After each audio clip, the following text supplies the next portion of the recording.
Kita masih di learning objektif 2 ya, menyusun jurnal untuk perusahaan jasa. Namun ini kita langsung ke contoh soal, tapi konteksnya di sini adalah corporation. Nah, kita masih di step 1 dan nantinya menyusun jurnal itu di step 2. Step 1 adalah kita menganalisis bisnis transaksinya. Kalau ada transaksi seperti ini, oke. Nah, kira-kira bagaimana jurnalnya? Ini Tuan Yesici meninvest $10.000 cash di sebuah perusahaan namanya Pioneer Advertising Agency. Namanya aja investasi dalam bentuk cash, berarti apanya yang akan bertambah? Yang bertambah adalah cash-nya ya. Oke, kalau cash bertambah, nanti akan dicatat di sisi debit. Betul. Nah, karena ini investasi, maka akan menambah apa? Sisi mana? Equity, yaitu modal. Nah, karena ini konteksnya korporasi, maka modalnya disebut dengan share capital. Nah, ini kebetulan sahamnya saham biasa, jadi namanya share capital ordinary, sebesar di kredit sebesar 10.000. Nah, kamu lihat sisi kiri debit cash, sisi kanan kredit share capital ordinary, sama-sama 10.000, berarti balance ya. Oke ya. Oke, lanjut ke transaksi kedua. Nah, masih di tanggal yang sama, Pioneer itu membeli equipment, harganya 5.000. Nah, tapi dia membelinya secara utang. Utangnya pakai utang notes payable, utang wesel, yang bunganya 12% dan jatuh temponya 3 bulan. Nah, dia beli equipment secara utang, berarti equipmentnya bertambah. Nah, utangnya juga bertambah. Nah, equipment itu kan part of asset ya. Kalau equipment bertambah berarti dia dicatat di sisi debit. Nah, notes payable itu kan part of liability. Berarti liability-nya bertambah. Liability bertambah dicatat di sisi kredit. Oke, berarti jurnalnya adalah equipment di debit sebesar 5.000 dan notes payable di kredit sebesar 5.000. Oke, paham ya? Oke, lanjut. Pada tanggal 2, Pioneer menerima 1.200 cash advance dari klien untuk pekerjaan untuk advertising service yang akan diselesaikan tanggal 31 Desember. Artinya apa?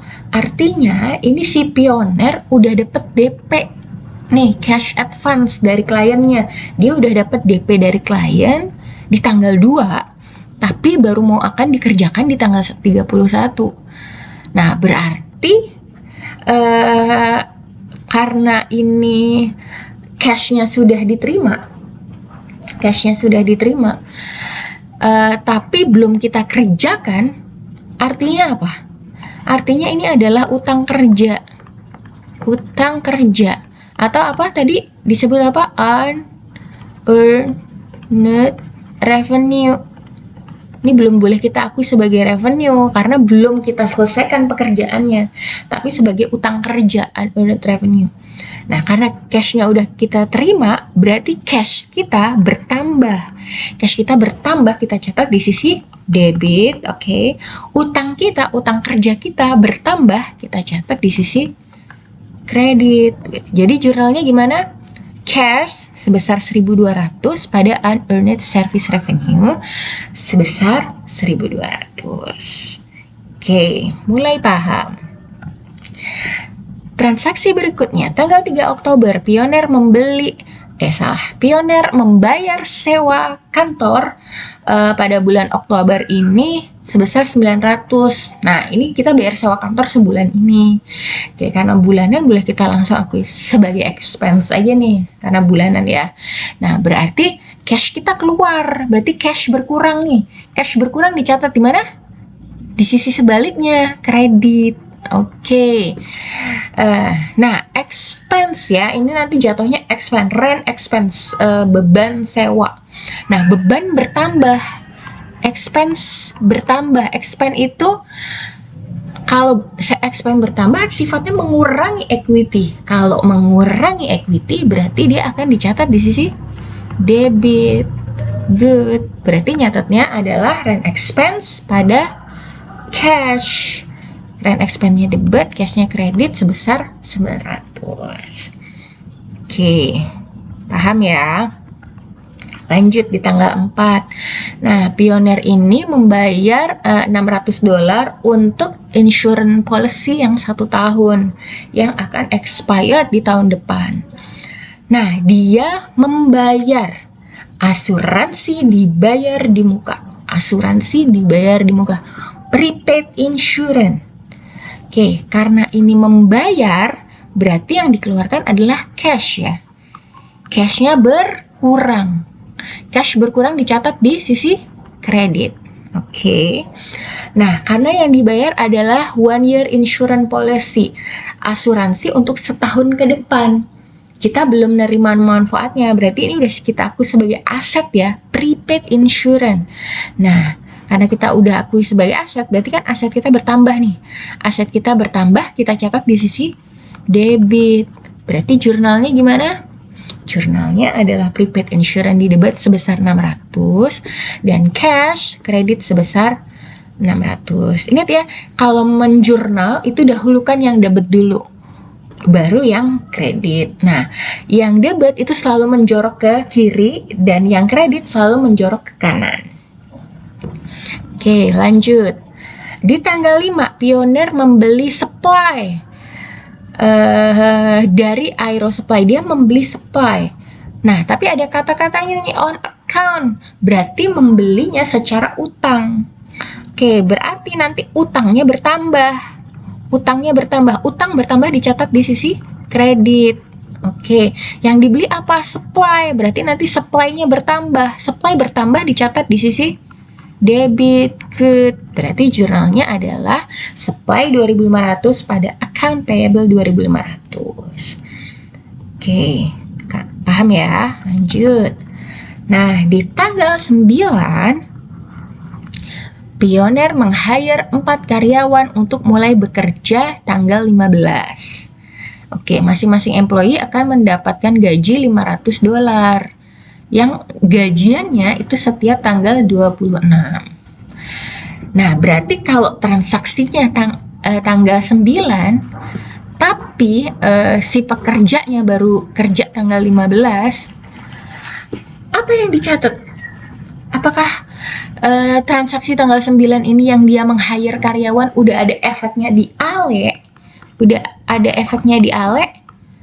Belum ada, Bu. Oke, kalau belum ada efeknya di ALE karena dia baru meng-hire karyawan, maka tidak ada pencatatan. Gitu ya. Oke, tanggal berikutnya, tanggal 20. Pioneer mengumumkan akan membayar dividen. Oh, mengumumkan dan membayar. Mengumumkan dan membayar dividen sebesar 500 secara tunai. Oke, berarti karena membayar, berarti cashnya di sini, cashnya berkurang ya, cash berkurang dicatat di kredit. Nah, yang dibayar apa? Dividen.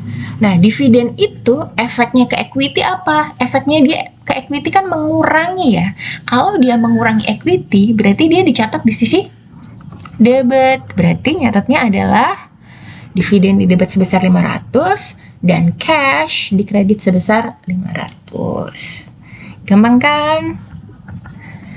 Nah, di tanggal 26, nah ini baru, kalau tadi tanggal 9 kan baru hire karyawan. Nah, karyawannya kerja tanggal 15, nah dibayar tanggal 26. Total bayarannya adalah $4.000. Berarti jurnalnya gimana?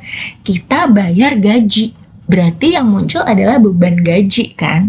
Nah, beban bertambah dicatat di mana? Debit. Good. Nah, yang dibayarnya menggunakan cash.